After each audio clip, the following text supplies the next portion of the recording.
Welcome back to our audio text recording of section 1.1, The World of Plants. I will be picking up the reading from page 9.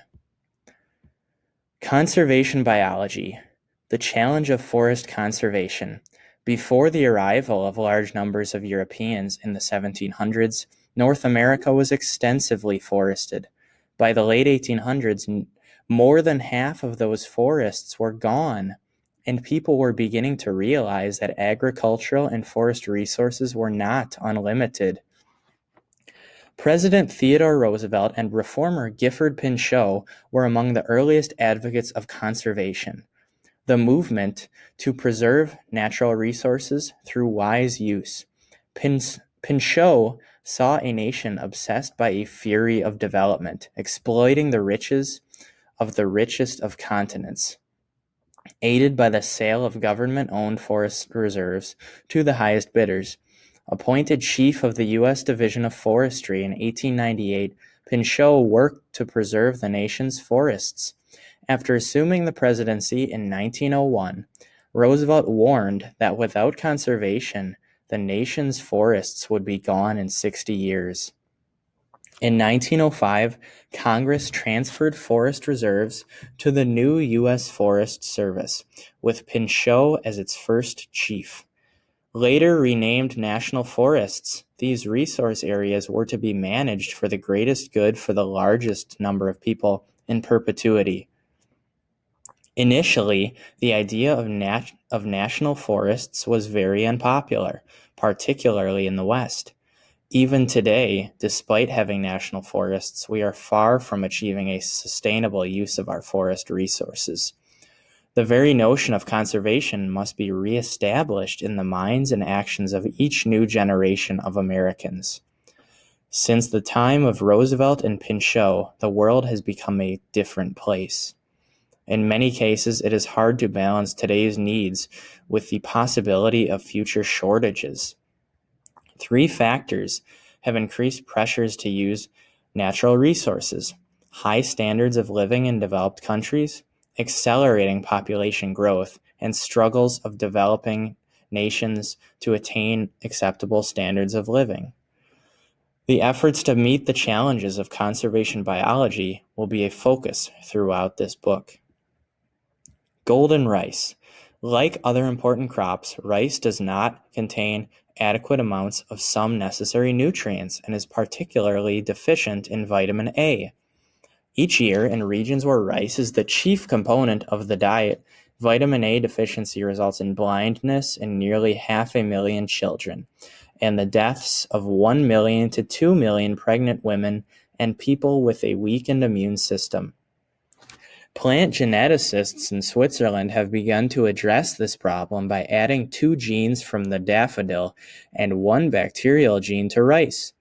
With these additional genes, this new golden rice plant can make golden-colored beta-carotene, a source of vitamin A. Figure 1.6. Golden rice. Ingo Petrikis of the Swiss Federal Institute of Technology envisioned a genetically modified strain of rice that could help feed children all over the world. By injecting rice embryos with genes from daffodils and using a bacterium called Erwinia oretivora, Petrikis created genetically modified golden rice that has the ability to make beta-carotene, from which vitamin A can be derived. Pest-resistant plants. Addition of a bacterial gene called the Bt gene makes crops resistant to particular insects, allowing farmers to avoid using pesticides. Biotechnology, using plants to battle bacteria.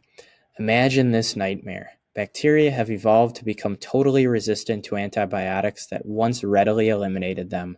Diseases such as tuberculosis, which was once treated by antibiotics, reach nearly epidemic levels. Does this sound unbelievable? Well, this science fiction scene is coming closer to harsh reality. When antibiotics first became widely available in the 1940s, they were hailed as miracle drugs, eliminating bacteria with little or no harm to the infected person. However, bacteria have steadily become more resistant to antibiotics. often pumping out the antibiotics before they can harm the bacterial cell. Strains of Staphylococcus and other bacterial species capable of causing life-threatening illnesses are already resistant to more than 100 antibiotics. Now that we are in this worrisome position, what can we do? Among the researchers looking for solutions are Frank Sturmitz of Colorado State University and Kim Lewis of Tufts University, who are studying the chemistry of plants, particularly disease-fighting properties of alkaloids such as berberin. Long used by Native Americans as a medicine, berberin is already sold as a relief for arthritis, diarrhea, fever, hepatitis, and rheumatism. Sturmitz and Lewis found berberin in the leaves and sap of varieties of a plant known as Oregon grape in the genus Berberis. Initial test tube studies on the berberin were disappointing, indicating weak antibiotic activity when used as a pure extract. However, combining berberin with other compounds from the plant greatly increased its antibiotic activity, rivaling the strongest antibiotics available against Staphylococcus. What exactly made the berberin more effective? Sturmitz and Lewis discovered that Oregon grape produces a second compound, 5-methoxyhydrocarbon, which prevents bacteria from pumping out the berberin, thereby allowing the antibiotic to kill the bacteria. Now researchers are testing whether this combination works in living animals. Eventually, vaccines and new antibiotics, perhaps derived from plants, may bring this dangerous bacterium under control.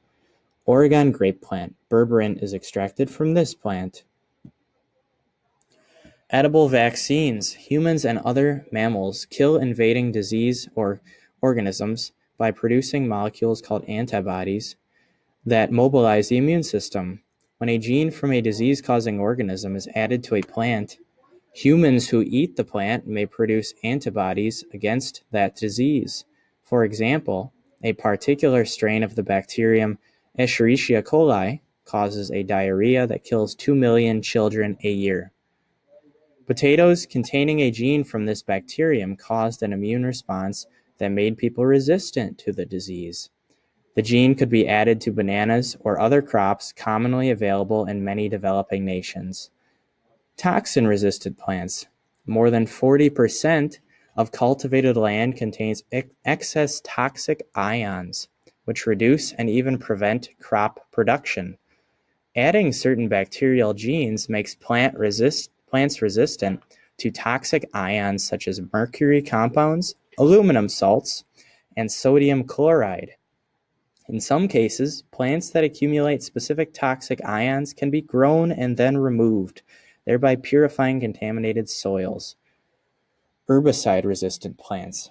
Weeds decrease crop production by competing with crops for nutrients, water, and growing space. Scientists have added genes to crops to make them resistant to herbicides, which are chemicals used to kill weeds, which can then be used to remove weeds without damaging the crops.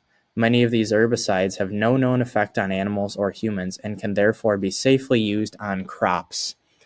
In some cases, plants can play an unusual role in genetic engineering experiments on animals. For example, scientists seeking ways to control pain have experimented with responses of mice to capsaicin,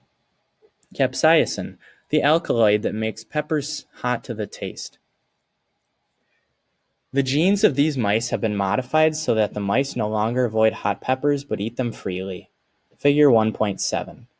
Enabling mice to eat hot salsa may not seem like a scientific breakthrough, but cell receptors that sensitize people to hot peppers also respond to heat and other pain-inducing stimuli.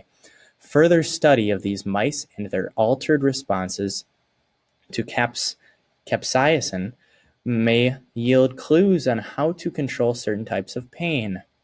Figure 1.7. Using plants to modify animal responses.